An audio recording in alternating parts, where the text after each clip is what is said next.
মানুষের সাথে মানুষের পাশে চ্যানেল থেকে আমি মনোজ চক্রবর্তী আজকে একটা প্রাসঙ্গিক ব্যাপার নিয়ে সংক্ষিপ্তভাবে কিছু আলোচনা করতে চাইছি। ইতিমধ্যেই আমরা দেখেছি বাংলাদেশের ঘটনা পরম্পরা। বাংলাদেশ যা 71 সালে পূর্ব পাকিস্তান নামে পরিচিত ছিল, 71 সালে সেটা ইন্দিরা গান্ধী, ভারতের লৌহ মানবী প্রধানমন্ত্রী, তার অত্যন্ত সক্রিয়তায় পূর্ব পাকিস্তান স্বাধীন হয়। উর্দু সাম্রাজ্যবাদের হাত থেকে বাঙালিরা বেরিয়ে আসেন এবং তারা নিশ্চিতভাবে একটা স্বাধীন দেশ হিসাবে আত্মপ্রকাশ করেন। 24-এর ঘটনা প্রবাহ সমস্ত মানচিত্র পাল্টে দেওয়ার একটা প্রক্রিয়া শুরু হয়ে গেল। হাসিনার বিরুদ্ধে ছাত্র আন্দোলনের নামে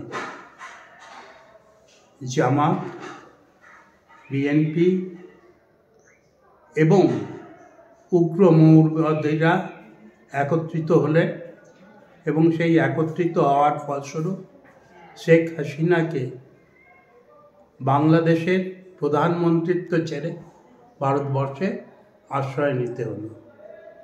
এর পরের ঘটনা আমরা সবাই জানি, কিন্তু যে ঘটনাটা আমাদের উদ্বেগ বাড়াচ্ছে, ভারতের বিরুদ্ধে এই আভ্যন্তরীণ আন্দোলন বাংলাদেশে সোজাসুজি ভারতের বিরোধিতা নেমে পড়েছে। আমরা যে কথাটা মনে করি যে মৌলবাদ যখন সংখ্যাগুরুরা মৌলবাদে পথ আশ্রয় করে, তখন সেটা ফ্যাসিবাদে রূপান্তরিত হয় বলে ওখানে সংখ্যালঘুদের গির্জা, মন্দির, গুরুদ্বারার উপরে উগ্র মৌলবাদীরা আঘাত হানছে এবং ইউনূস প্রশাসন সেটাকে দেখে চলেছেন। ইতিমধ্যেই বহু হিন্দু নারী আক্রান্ত হয়েছেন, তাদের উপরে পাশবিক অত্যাচার করা হয়েছে এবং মন্দিরে চুরি ভাঙচুর একটা নিত্য নৈমিত্তিক ঘটনা হিসাবে রূপান্তরিত হয়েছে। এর ফলে যারা সংখ্যালঘু তারা আতঙ্কিত, তারা চাইছেন এটার একটা নিশ্চিত সেটেলমেন্ট, কিন্তু সেখানেও এই হিন্দুরা আত্মরক্ষার জন্য সচেষ্ট হলে রাষ্ট্রযন্ত্র তাদের বিরুদ্ধে গিয়ে দাঁড়াচ্ছে। রাষ্ট্রযন্ত্র নিরপেক্ষ না থেকে তারা একটা পক্ষের হয়ে কাজ করছে, যেটা আমরা ভারতবর্ষে অতি সম্প্রতি দেখছি না। ভারত নিশ্চিতভাবে একটা গণতান্ত্রিক রাষ্ট্র, সেই গণতন্ত্রের শিকড় এত নিচে গভীরে যেখানে মৌলবাদ আত্মপ্রকাশ করলে সেটাকে নিয়ন্ত্রণ করেন জনতা, আর নিয়ন্ত্রণ করেন বলেই এখানে সংখ্যালঘুরা নিশ্চিন্তে